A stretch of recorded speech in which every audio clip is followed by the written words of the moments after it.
Muy bien chicos, buenos días, buenas tardes, buenas noches, dependiendo la hora en la cual estás viendo este video. Hoy tenemos el curso de geografía, con el tema correspondiente a los sismos. Desde aquí te envío un fuerte, fuerte, fuerte abrazo, espero que te encuentres muy bien y empezamos rapidísimo. Vamos a ver qué son los sismos, chicos. Los sismos vienen a ser en cuanto a movimientos que ejerce la Tierra. Pero estos movimientos que se dan en la Tierra son naturales, ¿ya? Son naturales, pero se convierten en desastre natural, se convierten, mira, los movimientos que ejerce la Tierra son naturales, pero ¿cuándo se convierten en desastre natural? Cuando las placas tectónicas que se encuentran en movimiento se desplazan y estas pueden entrar en contacto. Cuando entran en contacto, producen vibraciones en la Tierra. A estas vibraciones se les llama sismo. Pero ¿qué pasa si esta vibración, es más intensa? Cuando la vibración es mucho más intensa, se denomina terremoto. Ya no se denomina sismo, se denomina terremoto. Entonces, volvemos a mencionar.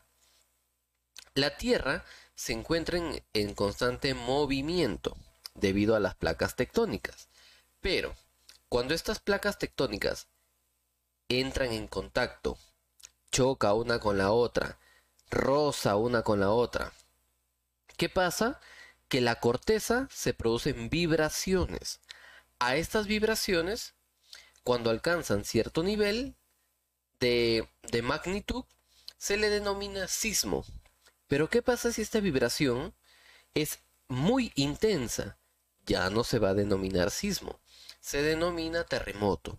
Y en cuanto a terremoto, tenemos que recordar uno de los terremotos más devastadores de nuestro país, que ocurrió en el año 2007.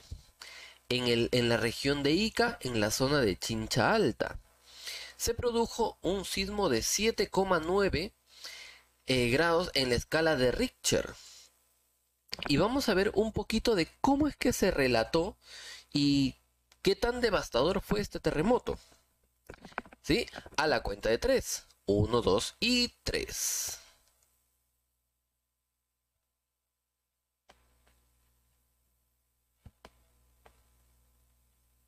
Y tenemos hasta las 11 de la noche, nos daban el reporte de 140 réplicas. Gracias a Dios, la gran mayoría imperceptibles de lo que estaba para la mayoría de nosotros. Algunas las hemos sentido, por supuesto, con ustedes en el canal. Así es, son las cifras que manejamos hasta el momento y lo que vamos a ver a continuación es la manera en que informó el mundo acerca de lo que ocurrió esta tarde y noche en nuestro país. Y seguimos con esta transmisión especial sobre el fuerte sismo, el terremoto que se registró a las 6:41 de la noche, hora local en Perú. Hasta ahora el presidente ha informado de 15 muertos, unos 70 heridos, varias réplicas después del sismo. Un temblor que causó pánico en la población, especialmente en Lima, donde miles de personas salieron a las calles huyendo de los edificios. A muchos no las dejaron ingresar por miedo a que las estructuras hubieran sufrido daños en las edificaciones. El presidente en su mensaje a la nación le ha pedido a los directores de las escuelas, que mañana, por cierto, están cerradas, que verifiquen, que revisen las estructuras, los edificios de los colegios para evitar más pérdida de vidas. The quake struck about 150 kilometers southeast of Lima and west of Chincha Alta. It caused panic in the streets and hit electricity supplies. Vamos hasta Perú. Le contamos que hubo un sismo de 7.8 grados en la escala de Richter. Hay reportes de miedo en la capital del Perú.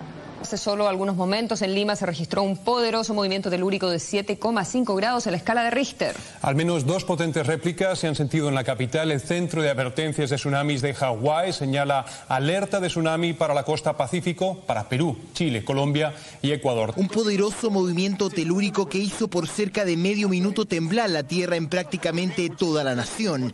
A más de 160 kilómetros al sureste de Lima, el epicentro del fenómeno, que en solo segundos fue capaz de cortar las líneas telefónicas, los servicios de agua potable, gas y electricidad. Pues volvemos a la noticia que les contábamos al principio, el terremoto que ha sacudido Perú. Los movimientos sísmicos han sido 2. El primero de ellos, de varios minutos, ha sacudido la capital, Lima. Fue a las 18:40 hora local y provocó la salida de miles de ciudadanos a las calles, pero sigue sin haber información de víctimas o daños materiales. El seísmo de 7,7 en la escala Richter se ha sentido en regiones del norte y en la selva peruana.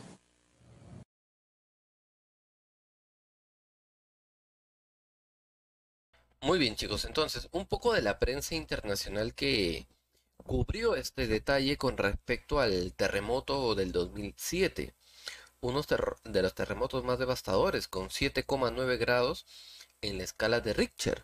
Y de eso vamos a hablar en un momentito. Cabe destacar que también en los sismos vamos a ver elementos, ya vamos a ver elementos. Y los sismos, ¿por qué este tema lo estamos refiriendo en cuanto a la lista que nos da en geografía? Debido a que el Perú es un país propenso a tener sismos o terremotos. Como te mencioné, el planeta Tierra está cubierto por placas. Imagínate un rompecabezas. Entonces el planeta Tierra es como un rompecabezas. A cada una de las piezas se le llama placas. Si nos damos cuenta, el Perú aquí en Sudamérica se encuentra entre la placa de Nazca y la placa sudamericana. Y si te das cuenta, también la placa de Nazca es pequeña. Y al costadito, mira a la izquierda, está la placa del Pacífico, una placa gigante. Entonces, estas placas que se encuentran alrededor, pero cuando entran en contacto, cuando choca una con otra, puede generar sismo-terremoto. A esta zona, donde hay gran cantidad de placas, mira, cantidad de placas, placa del Caribe, placa de Cocos, placa Fuca, Juan de Fuca, placa de Filipinas, placa australiana, del Pacífico, Antártica, la de Nazca, la sudamericana. A toda esta región del Pacífico se le conoce como el Anillo de Fuego o el Anillo de Fuego del Pacífico. Toda esta región que cubre, escucha bien, las costas del Pacífico de Sudamérica, las costas del Pacífico de América Central, las costas del Pacífico de Norteamérica, las costas del Pacífico de Asia y parte de las costas del Pacífico de Australia u Oceanía. Entonces, toda esta región hace referencia a una zona altamente sísmica. A esto se le denomina el Anillo de Fuego. Los países ubicados en el Anillo o Círculo de Fuego son, por ejemplo, Perú, Chile, Japón, Nueva Zelanda, los Estados Unidos, México, Australia y así. Es por ello que estos países que estamos mencionando son propensos a sufrir fuertes sismos o terremotos. ¿Por qué? Porque se encuentran en el llamado Anillo de Fuego. Y ahí se encuentra nuestro país. En cuanto a la terminología sísmica que nosotros vamos a escuchar, siempre van a decir el epicentro. El epicentro fue en tal lugar. El hipocentro. Las ondas sísmicas llegaron hasta tal lugar. Entonces, a esta terminología sísmica es importante conocerla para no confundirnos. Tenemos, por ejemplo, aquí el llamado hipocentro. El hipocentro es cuando, mira, tenemos aquí una placa. ¿La ves aquí, esta placa? Que está partida aquí. Tenemos aquí la placa de la izquierda, la placa de la derecha. Cuando estas dos placas chocan, en este punto, miren, en este punto están chocando. A este choque se le llama hipocentro. A este punto donde han chocado las dos capas se llama hipocentro. Esto ocurre dentro de la corteza. Dentro de la corteza. Entonces, si yo agarro ese puntito, y lo elevo, mira, yo agarro ese puntito y solamente lo levanto hasta la superficie, ese será el epicentro. Epicentro. El hipocentro es el punto donde han chocado las dos placas. El epicentro es el punto de la corteza, el punto más elevado de la corteza.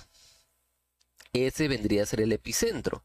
Luego tenemos las ondas sísmicas. Las ondas sísmicas se refiere a las vibraciones que se han provocado por el golpe. En cuanto a las ondas sísmicas, por ejemplo, existen las llamadas ondas P. Las ondas P son también conocidas como ondas primarias. Estas son ondas fuertes y que se trasladan a través de los sólidos y de los líquidos. Incluso puede llegar hasta el núcleo. Luego están las ondas S. Las ondas S son aquellas ondas que, son también conocidas como ondas secundarias, de ahí viene el nombre, pues ondas S, ondas P primarias, ondas S secundarias. Son las que se desplazan por sólidos, pero no llegan hasta el núcleo. Son ondas relativamente cortas, no llegan hasta el núcleo. Y luego están las ondas L. Son largas. Estas alcanzan la superficie terrestre. Y las ondas L son las que provocan los movimientos vibratorios. Y por ende, la destrucción de las casas, de los edificios, de los árboles, los postes, etc. Entonces tenemos las ondas P primarias, que estas son ondas fuertes que pueden llegar hasta el núcleo. Ondas S, las secundarias, que no llegan hasta el núcleo. Y las ondas L, que hace referencia a que son ondas largas. Estas son las que producen el movimiento vibratorio y generan destrucción. Las llamadas ondas L. En cuanto a las escalas de medición sísmica, cabe destacar que existen dos tipos de escala: la escala de Richter y la escala de Mercalli. Estos cuadritos, chicos, estos cuadritos no los vamos a copiar, solamente la parte azulita, ¿ya? La parte azulita. En cuanto al anterior, si puedes, porfa, dibuja el cuadrito, ¿ya? Dibujas. Pero en cuanto a esto, los dos cuadritos de acá no lo vas a copiar, solamente la parte azulita. Entonces, continuamos. Está la escala de Richter. La escala de Richter mide la magnitud y le asigna un número para cuantificar, para medir el efecto del terremoto. En cuanto a esto, Richter considera que los terremotos van a partir de los 7 grados. A partir de los 7 grados ya se considera como un terremoto. Tenemos aquí la escala de Richter, desde el 3.5 hasta el 8 a más. ¿Por qué ya no hay más? Porque el 8 es un gran terremoto que puede destruir totalmente la corteza y puede generar daños severos. Esto significaría una destrucción total, casi total del territorio. Luego está la escala de Mercalli. La escala de Mercalli está desarrollada para evaluar la intensidad, no la magnitud, sino la intensidad de los terremotos a través de los efectos y daños causados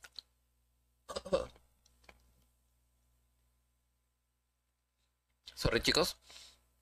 Entonces, mide la intensidad de los terremotos a través de los efectos y daños causados por diversas estructuras. En cuanto a la escala de Mercalli, vamos a ver la escala del 1 al 12. En cuanto a esto, vemos lo que genera, por ejemplo, en escala 1, imperceptible. Aquí, desde a partir de qué intensidad se considera como terremoto según Mercalli. Esto, según la escala número 7 de igual manera. 7, 7, 7, 7. 7. Muy bien. Entonces tenemos dos tipos de escala. La escala de Richter y la escala de Mercalli. Como vimos acá, no copiamos los cuadritos, solamente las partes azulitas. Seguimos. ¿Qué hacer ante un sismo?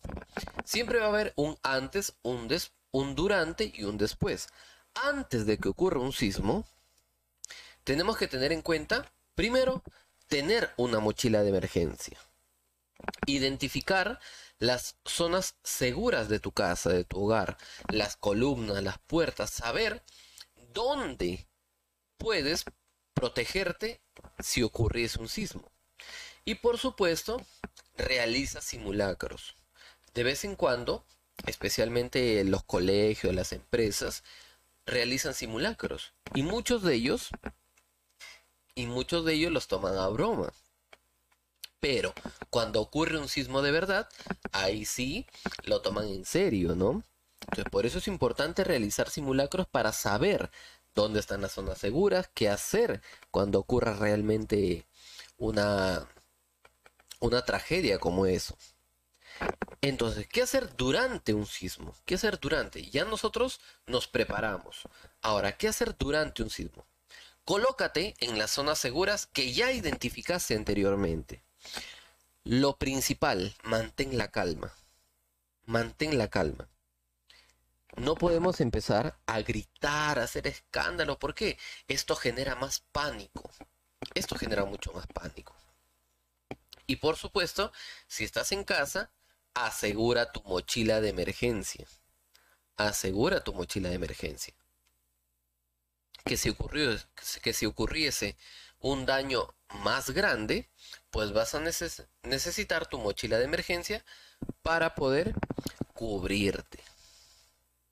Luego, ¿qué hacer después de un sismo? Por supuesto, alejarse de la zona afectada. No mantenerse en el lugar. Evitar, esto es importante, evitar congestionar las líneas telefónicas. ¿Qué es lo que pasa? Ocurre un sismo, termina el sismo o el terremoto y rapidísimo están llamando al primo, a la prima, al papá, a la mamá, al hijo para ver cómo están. ¿Estás bien? ¿Estás mal? ¿Y esto qué provoca? Saturación de la línea telefónica. La línea telefónica no puede abarcar tantas llamadas a la vez. Por ende, como están saturando las líneas, esto puede hacer que los servidores de telefonía caigan. Entonces, evitar congestionar las líneas telefónicas. Profesor, entonces, ¿cómo me comunico con el familiar? Envía un mensaje. Lo ideal es enviar un mensaje. Al enviar un mensaje no estamos saturando las líneas. Por más que enviemos todos a la vez, no vamos a saturar las líneas, porque es un mensaje instantáneo. En cambio, la llamada tiene que estar conectada en todo momento y va a saturar la línea. Además, una vez que ya te alejaste de la zona afectada, ya mandaste un mensaje para ver que tus familiares estén bien, enciende la radio para informarte, para saber cuáles son los daños del acontecimiento, y tampoco ir a los lugares donde hay pues un daño mayor. Entonces lo ideal es encender la radio. Y dirá, profesor, ¿por qué no enciendo la tele? Porque la tele se encuentra dentro de tu casa. Si en el caso vuelves a ingresar, puede ser que ocurra una réplica y con esto una tragedia. Entonces siempre es mejor esperar, si es que estás en la calle, esperar unos minutos y luego de haber escuchado la radio y saber que todo está seguro, recién se puede ingresar a casa. Entonces, chicos, nosotros el día de hoy hemos visto los sismos, todo lo que corresponde al círculo de fuego, a qué hacer durante un sismo y a las palabras que tenemos que saber para poder entender un sismo, como epicentro e hipocentro. Muy bien, chicos, con esto terminamos ahora. Desde aquí un fuerte abrazo, cuídense mucho y nos vemos hasta la siguiente. Bye.